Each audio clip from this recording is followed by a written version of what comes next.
Halo, ketemu lagi kita di video lanjutan. Yang lalu kita udah bahas buffer bagian pertama. Nah, pada buffer bagian pertama kita sudah pelajari bagaimana cara pembuatan buffer dengan cara langsung, yaitu mencampurkan suatu asam lemah dengan basa konjugasinya atau basa lemah dengan asam konjugasinya. Nah, pada video bagian kedua dari larutan buffer, kita akan bahas di sini pembuatan buffer secara tidak langsung, ya. Nah, secara tidak langsung buffer dibuat dengan mencampurkan suatu asam dengan basa. Jadi secara tidak langsung buffer itu dibuat dengan mencampurkan asam dengan basa. Pertanyaannya, apakah selamanya kalau asam dicampur basa bisa jadi buffer? Nah, tentu tidak, ada syaratnya nih. Supaya asam dicampur basa bisa jadi buffer, ada syaratnya. Syarat yang pertama, ya. Jadi asam dicampur basa bisa menjadi buffer kalau dia memenuhi dua syarat ini. Syarat yang pertama, salah satu harus lemah. Salah satu harus lemah. Artinya, kalau asam kuat dicampur basa kuat, sampai kapanpun tidak akan bisa jadi buffer. Kalau asamnya asam kuat dan basanya basa kuat, nggak bisa jadi buffer. Begitu juga kalau asam lemah dicampur basa lemah, sampai kapanpun nggak bisa jadi buffer. Jadi syarat pertama salah satu lemah. Contoh, asam lemah dengan basa kuat, atau asam kuat dengan basa lemah. Nah, syarat kedua itu mesti bersisa yang lemah. Harus bersisa yang lemah. Jadi misalnya begini, kita campur asam kuat dengan basa lemah, tapi ternyata yang bersisa itu asam kuatnya, nggak bisa jadi buffer. Atau kita campur asam lemah dengan basa kuat, tapi yang bersisa basa kuat, maka nggak bisa jadi buffer. Jadi supaya jadi buffer mesti bersisa yang lemah. Kalau asam lemah campur basa kuat, bisa jadi buffer kalau asam lemah yang bersisa. Nah, asam kuat campur basa lemah bisa jadi buffer kalau yang bersisa adalah basa lemah. Nah, buffer yang terbentuk buffer apa? Tergantung apa yang sisa. Kalau yang bersisa adalah asam lemah, maka buffer yang terbentuk nanti buffer asam. Kalau yang bersisa basa lemah, maka buffer yang terbentuk buffer basa. Ini contoh, ya. Contoh begini. Pertanyaannya, campuran ini jadi buffer atau tidak? Nih, campurannya jadi buffer atau tidak? Misalnya ada 150 ml. 100 ml asam sulfat yang konsentrasinya 0,2 molar. Nah, ini kita campur dengan 100 ml, ya, 100 ml larutan NH4OH yang konsentrasinya 0,2 molar. Nah, ini jadi buffer atau tidak ini? Kita lihat, yang dicampur apa dengan apa? Ini asam kuat. Kita campur dengan NH4OH adalah basa lemah. Tadi kita bilang bisa dia jadi buffer kalau salah satu lemah. Nah, ini kan salah satu lemah nih. Asam kuat, basa lemah. Tapi ingat, syarat kedua mesti bersisa yang lemah baru jadi buffer. Seandainya asam kuat yang sisa, dia nggak jadi buffer. Gimana cara kita mengetahui siapa yang bersisa? Ya, kita mesti buat dulu persamaan reaksi. Coba kita reaksikan. Apa hasilnya ini, ya? Kita tulis dulu persamaan reaksinya.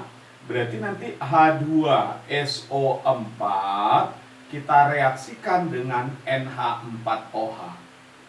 Nah, coba apa hasilnya? Asam ditambah basa. Di reaksi penetralan udah kita pelajari, ya. Asam ditambah basa, hasilnya adalah garam tambah air. Apa garamnya?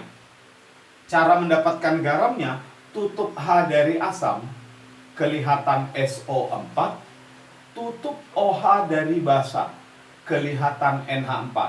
Gabungkan yang kelihatan tadi. Berarti kita gabungkan NH4 dengan SO4. Cuma jangan lupa muatannya. NH4 itu muatannya positif 1, SO4 itu muatannya -2. Nah, berarti belum sama dia. Supaya sama, supaya netral, maka NH4-nya kita kali dengan 2. NH4 2 kali SO4 ditambah H2O. Nah, kita setarakan. Ini kita kali 2, berarti di sini kita kali dengan 2. Oke. Sekarang kita hitung mol masing-masing ya. Hitung mol masing-masing karena perbandingan koefisien itu menggambarkan perbandingan mol. Coba tentukan mol masing-masing. Asam sulfat molnya kalikan 150 kali 0,2. 150 kalikan 0,2. Berapa itu? 30 milimol. Jadi asam sulfatnya 30 milimol ya, 30 milimol. Nah, NH4OH-nya berapa? 100 kali 0,2. 100 kali 0,2 berapa? 20 milimol. Nah, sekarang kalau lebih dari satu zat molnya diketahui, untuk mengetahui siapa yang habis, siapa yang sisa, kita gunakan pereaksi pembatas. Ya, bagi mol dengan koefisien. Bagi mol dengan koefisien. Seandainya hasil bagi ini dengan hasil bagi ini sama, berarti dua-duanya habis. Nggak ada yang sisa. Kalau hasil bagi ini dengan ini sama. Tapi kalau hasil baginya beda, yang kecil itu yang habis. Yang hasil baginya paling kecil. Coba 30 bagi 1, 30. 20 bagi 2, 10. Nah, yang kecil hasil baginya di sini. Berarti ini yang habis. Ini yang habis. Nah, kalau sudah ketemu kita pereaksi pembatas, ini pereaksi pembatas, kita tulis mula-mula bereaksi sisa. Yang habis tadi kita turunkan langsung. 20 bagi 2 lebih kecil daripada 30 bagi 1. Berarti ini yang habis, turun langsung 20. Kenapa bisa turun langsung? Karena disediakan 20, bereaksi 20. Itulah artinya habis. Bereaksi 20, habislah dia. Lalu berapa bereaksi di sini? Gunakan perbandingan koefisien ya. 1 berbanding 2. Berarti ini setengah dari sini kan? 1 banding 2. Berarti ini setengah dari sini. Kalau gitu 10 milimol. Nah, dari sini kita bisa lihat bersisalah H2SO4 sebanyak 20 milimol. Karena bersisa asam kuat, berarti ini bukan buffer. Supaya buffer, dia mesti bersisa asam lemah atau bersisa yang lemah, harus bersisa basa lemah, baru dia bisa jadi buffer. Kalau ini yang sisa, dia tidak jadi buffer ya. Oke, jadi ini contoh yang campurannya tidak jadi buffer ya. Baik, sekarang saya berikan contoh yang lain ya, contoh yang lain. Ini jadi buffer atau tidak? Misalnya sebanyak 100 ml. 100 ml CaOH 2 kali yang konsentrasinya 0,2 molar. Ini kita campur dengan 200 ml. 200 ml CH3COOH. CH3COOH yang konsentrasinya 0,4 molar. Nah, pertanyaannya, ini jadi buffer atau tidak? Itu dia tanyanya, jadi buffer atau tidak? Nah, kita lihat yang dicampur apa dengan apa? CaOH 2 kali ini adalah basa kuat. CH3COOH ini adalah asam lemah. Basa kuat dicampur asam lemah bisa jadi buffer kalau ini yang bersisa. Tapi seandainya ini yang bersisa, maka dia tidak jadi buffer. Jadi untuk mengetahui siapa yang sisa, siapa yang habis, maka kita buat dulu persamaan reaksi. Baik, coba kita buat reaksinya ya. CaOH 2 kali kita campur dengan CH3COOH. Coba apa hasilnya? Asam ditambah basa, hasilnya garam tambah air. Cara mendapatkan garamnya, tutup OH dari basa. kelihatan Ca, tutup H dari asam, kelihatan CH3COO yang kelihatan digabungkan. Berarti hasilnya adalah Ca CH3COO 2 kali. Kenapa 2 kali? Karena Ca positif 2, CH3COO itu negatif 1. Oke, tambah H2O. Ditambah H2O ya. Oke, sekarang kita setarakan. Ini 2 kali 2, ini kali 2. Karena perbandingan koefisien menyatakan perbandingan mol, maka data yang ada kita ubah jadi mol. COH 2 kali molnya berapa? 100 kali 0,2. Ya, 20 milimol. Ini 20 milimol. Nah, CH3COH-nya berapa? 200 kali 0,4, 80 milimol. Coba tentukan siapa yang habis, siapa yang sisa. Cara menentukannya, bagi mol dengan koefisien, bagi mol dengan koefisien yang kecil hasil baginya itu yang habis. Ingat ya, belum tentu yang molnya kecil itu yang habis. Ya, yang habis itu adalah yang hasil baginya paling kecil. Bagi mol dengan koefisien, bagi mol dengan koefisien, siapa yang lebih kecil hasil baginya itu yang habis. Ini hasil baginya 20, ini hasil baginya 40. Ini yang kecil, berarti ini yang habis. Nah, kita tulis langsung ya. Mula-mula bereaksi sisa. Karena ini yang habis, berapa disediakan itulah bereaksi semua. Nah, dia yang habis, berapa yang disediakan itu bereaksi. Sama seperti ini tadi. Berapa ini yang habis, berapa yang disediakan itu yang bereaksi. Nah, lalu ini berapa bereaksi? Gunakan perbandingan. 1:2, kalau ini 20 berarti 40 milimol. Nah, sisa 40 milimol. Nah, kita lihat di sini, basa kuat dicampur asam lemah. Ternyata yang bersisa adalah asam lemah. Karena bersisa asam lemah, maka dia jadi buffer ya. Dia jadi buffer. Oke, sekarang pertanyaannya, mana buffernya? Kan jadi buffer. Yang mana buffernya? Nah, untuk menentukan mana buffernya, kita harus hitung garamnya ini. Hitung garamnya ini. Coba kita hitung berapa mol ini. Nah, perbandingan koefisien berlaku di sini. Lihat, 1:2 20, 40 berarti ini berapa? 20. Ya, 20 milimol. Jadi kalau ditanya, yang mana di sini buffernya?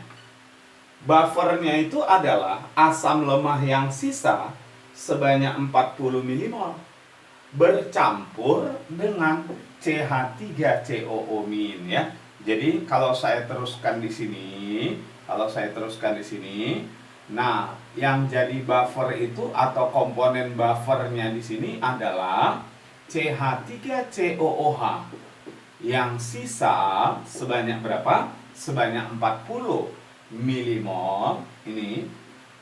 Nah, bercampur dengan basa konjugasinya.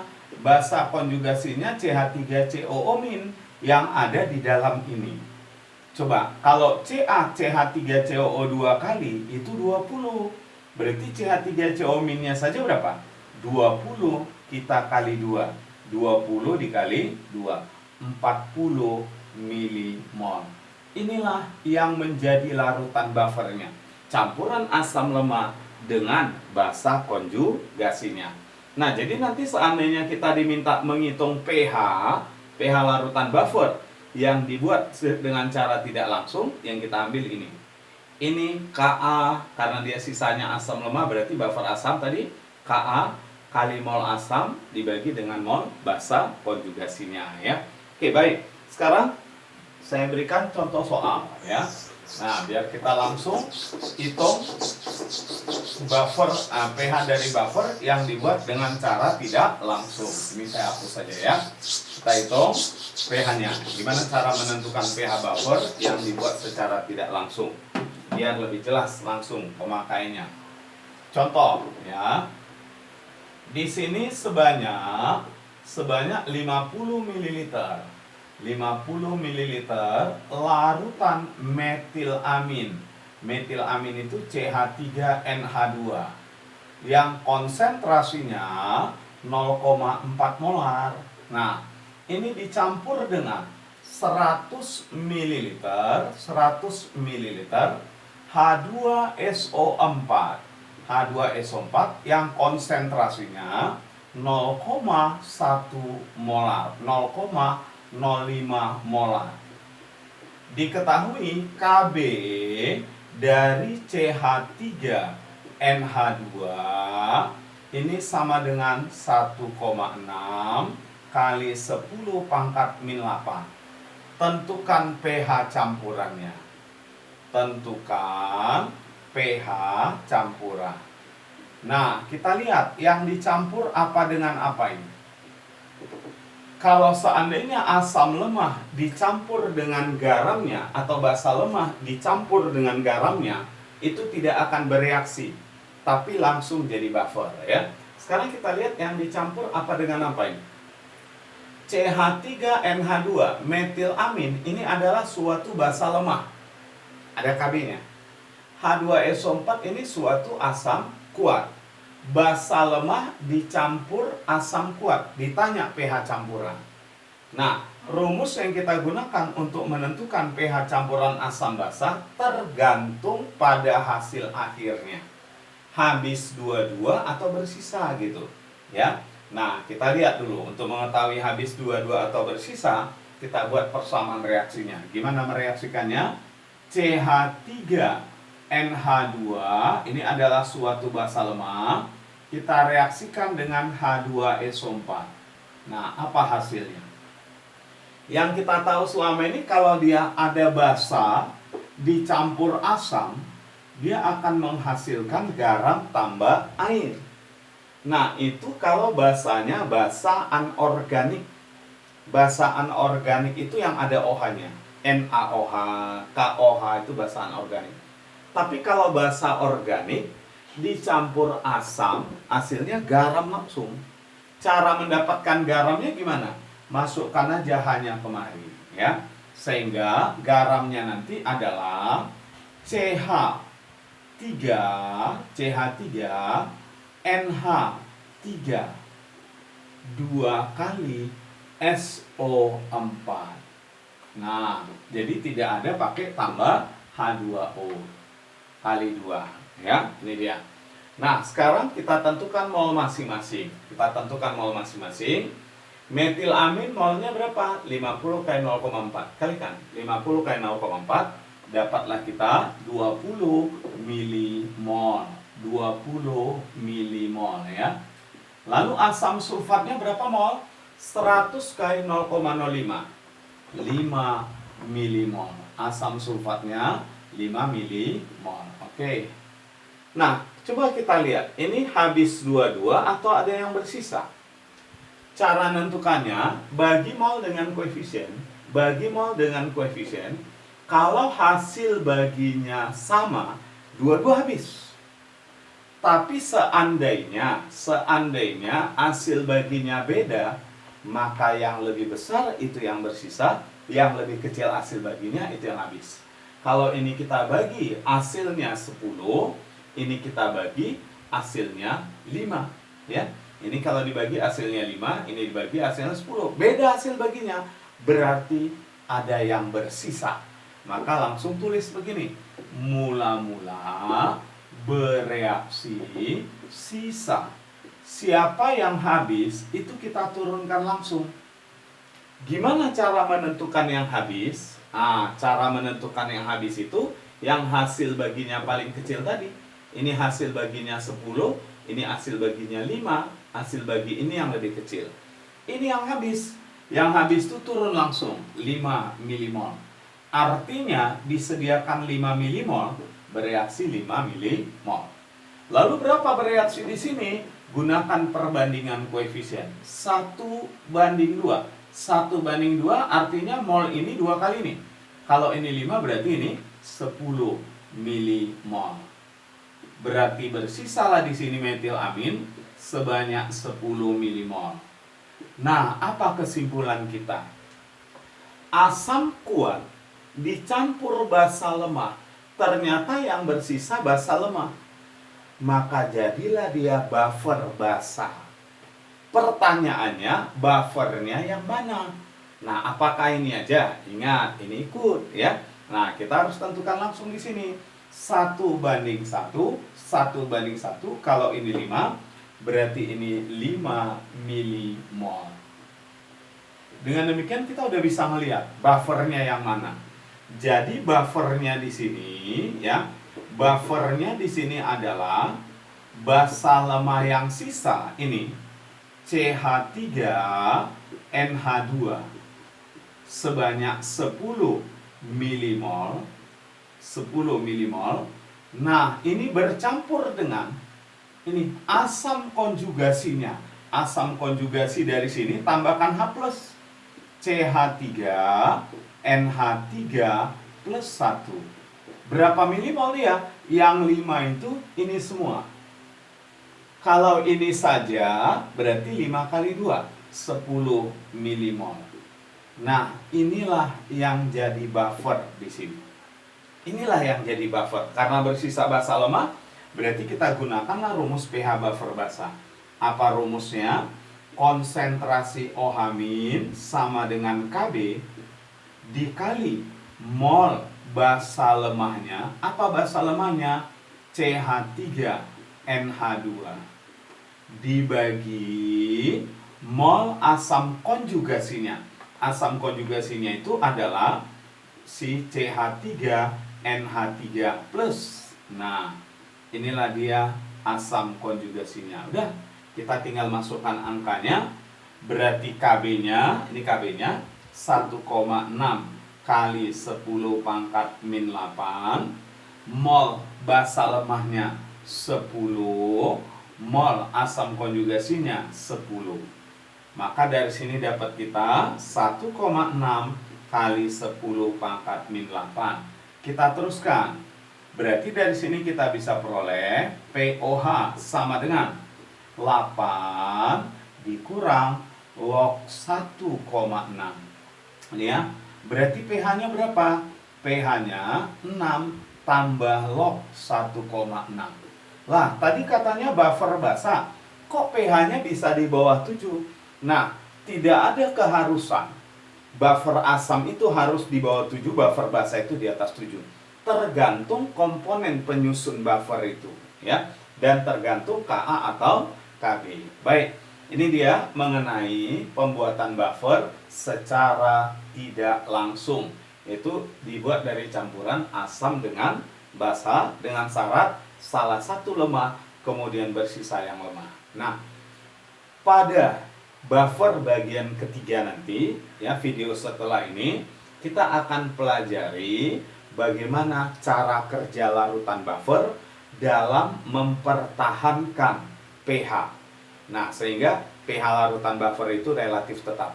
Itu nanti pada buffer bagian yang ketiga. Jangan lupa ikuti terus video saya. Oke, terima kasih. Assalamualaikum.